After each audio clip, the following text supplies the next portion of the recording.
Many men wish death upon me. Blood in my eyes.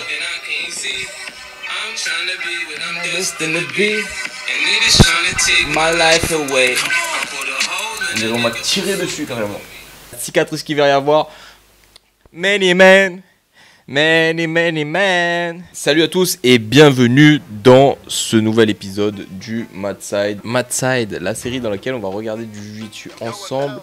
On va essayer de comprendre ce qui se passe ensemble. La dernière fois, un d'entre vous m'a demandé de commenter un des combats de légende, Terere contre Marcelo Garcia, ou alors Terere contre Roger Gracie. Le truc, c'est que sur YouTube, la vidéo Terere Roger Gracie est claquée au sol. C'était des vidéos à l'ancienne, donc du coup, il y avait très peu de qualité. Du coup, j'ai commenté Marcelo Garcia contre Terere. Petit café frappé pour nous accompagner. Et c'est parti, hein. Donc Marcelo Garcia en ceinture de couleur jaune et verte. Et Terere sans ceinture du coup.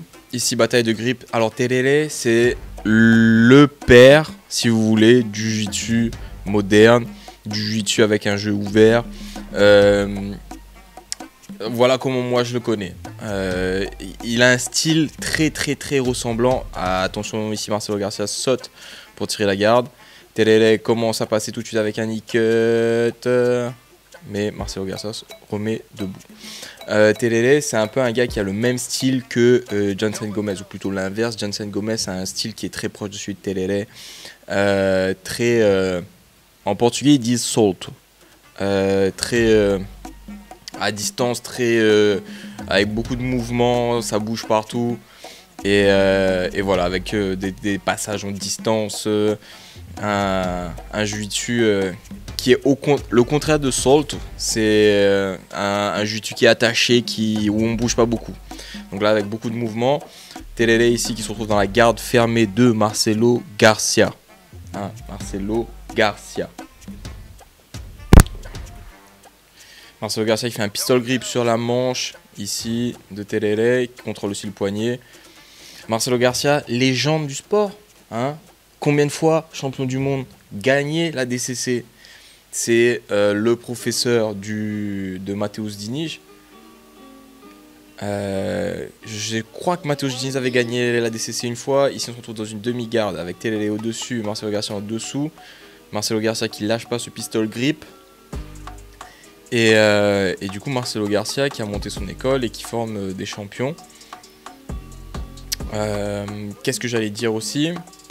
Malheureusement, je crois que Marcelo Garcia, l'année dernière ou l'année d'avant, on a appris qu'il avait un cancer. Et voilà, du coup, triste nouvelle. Triste nouvelle. Ici, Terere qui met la pression. Ici, qui est assise de Crazy Dog. Marcelo Garcia qui est en garde assise, semi-demi-garde. Terere qui a un grip au col, un grip au pantalon. Ça, c'est un passage qui est très fort. Marcelo Garcia qui défend avec un grip ici au niveau de la ceinture. Terere qui met la pression dessus. Terere qui arrive à mettre Marcelo Garcia en difficulté, qui passe de l'autre côté ici avec un jump au-dessus des deux jambes. Il essaie de prendre le dos. Il a une seat belt. Ça, vous voyez, à l'époque, c'était très révolutionnaire comme style de passage. Maintenant, on a un peu plus l'habitude de voir tout ça. Mais ça, c'était révolutionnaire à l'époque. C'est pour ça que Terere s'est fait connaître. En plus d'être exceptionnel, avec un jiu-jitsu level élite, il faisait un jiu-jitsu qui était différent pour l'époque. Donc ici, il se retrouve dans le dos de Marcelo Garcia avec un crochet. Ça, c'est pas des images que vous allez voir souvent, Marcelo Garcia avec quelqu'un dans son dos. Donc là, ça travaille. Je rappelle qu'un crochet, c'est juste un avantage. Et là, il met le deuxième crochet. Du coup, 4 points pour Terere, qui travaille en même temps l'étranglement. Alors, on va voir comment il travaille cet étranglement. S'il faisait un truc différent de ce qu'on a l'habitude de voir. Il garde la saisie qui est sous l'aisselle de la seat belt pour avoir un contrôle fort. Et maintenant, il travaille avec sa main gauche au-dessus de l'épaule qui va sûrement étrangler... qui veut utiliser pour étrangler Marcelo Garcia. Là, il switch, il a les deux mains sous les aisselles. Le risque d'étranglement est plus bas. Mais le contrôle est augmenté. Telele qui travaille maintenant avec sa main gauche. Donc moi je l'ai appris à mes dépens, mais attention ici qu'il risque de perdre le dos Telele. Marcelo Garcia qui défend, qui arrive à sortir une de ses hanches. Et là il va faire face sûrement à Telele, se retrouve dans une demi-garde. Je disais, quand on a quelqu'un dans son dos, le truc qu'on doit faire c'est d'abord défendre les étranglements et ensuite on essaye de sortir. Si on essaye de sortir pendant que l'autre il a les deux mains au niveau du cou comme ça peut être dangereux. Ici Marcelo Garcia qui rentre dans une single X avec un contrôle au pantalon, on dirait Thailand Dalpra, hein. Je dis ça, je dis rien. Telele au-dessus, ben ça c'est pas Thailand Dalpra contre Jensen Gomez ça, hein. Side eyes. Thailand Dalpra qui arrive, oh Thailand Dalpra, Marcelo Garcia qui arrive à se remettre debout, malheureusement ils sortent du tatami, ils reviennent tous les deux au milieu. Regardez les kimonos, regardez la coupe du kimono de Telele. Un kimono qui arrive presque au genou, hein, je dis ça, je dis rien. Et par contre, une coupe baggy comme ça là, hein. Ça on fait plus ça. Ça on fait plus ça. Donc c'est reparti. Marcelo Garcia qui tire, la garde. Tire la garde, Telele arrive dans une position de headquarter, basse ou demi-garde, je vois pas le genou. Ah, on est dans une butterfly. Butterfly que Marcelo Garcia transforme en single X, mais du mauvais côté du coup. Parce que Telele a la bonne défense. Retransition vers une demi-garde. Marcelo Garcia qui pousse. Défense à demi-garde. Joue la demi-garde à distance.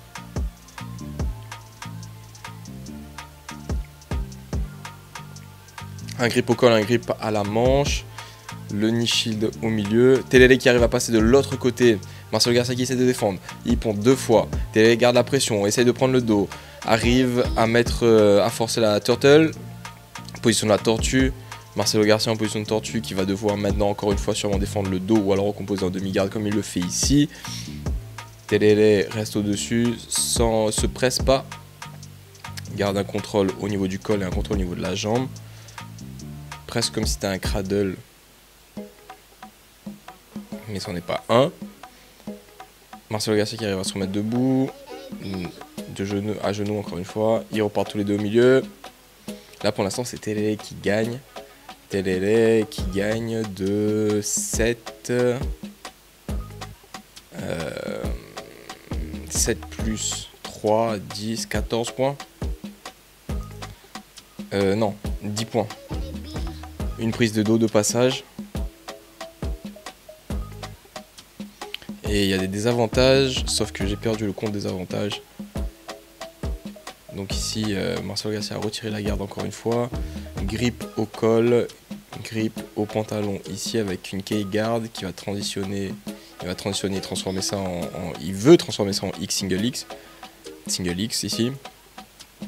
Il veut faire un relevé technique là, comme il l'a fait au bord du tatami, sauf que là il est presque au bord du tatami aussi, peut-être que Telele va utiliser ça à son avantage. Saisie au double pantalon pour Marcelo Garcia qui est en position de domination ici et qui arrive à se relever. Est-ce qu'il va arriver à ramener Telele au sol? Telele qui, dans ce genre de bataille là, qui est très à l'aise. C'est difficile d'amener Telele au sol. Et c'est du très très beau jiu-jitsu.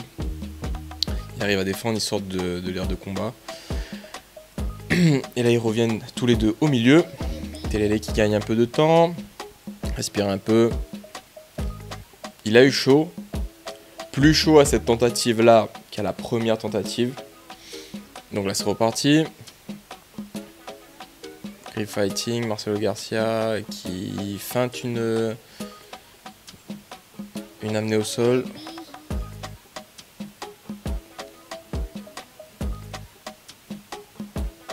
Oh, tentative de clé de poignet. À partir de ce moment-là, j'ai eu un problème avec le son. Mon micro faisait des grésillements et on n'entendait pas le son de ma voix. Mais c'est pas très grave parce que le combat est sur le point de se terminer. Ici, ce qui va se passer, c'est que Marcelo Garcia va tirer la garde encore deux fois. Il va essayer de jouer sa demi-garde avec son crochet butterfly pour essayer de passer vers une X, single X. Sauf que Tereré va défendre à chaque fois, ce qui fait que Tereré ressort gagnant de ce combat. Encore une fois, je suis désolé pour ce problème de son. Si la vidéo vous a plu, n'hésitez pas à nous laisser des fingerlocks, partager la vidéo avec vos potes du Jiu-Jitsu et n'hésitez pas à vous abonner à la chaîne Meta Jiu-Jitsu. Moi, je vous dis à très bientôt pour une autre vidéo du Matside.